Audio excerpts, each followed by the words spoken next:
మహారాణిల మహాలక్ష్మిల ఆ పువ్వు నవ్వింది.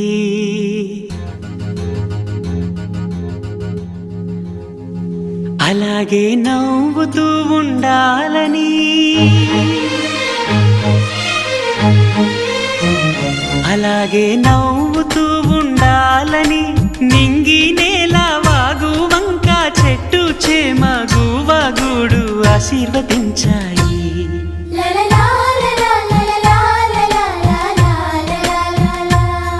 ఒక తోటలో ఒక కొమ్మలో ఒక పువ్వు పూసింది. మహారాణిల మహాలక్ష్మిల ఆ పువ్వు నవ్వింది.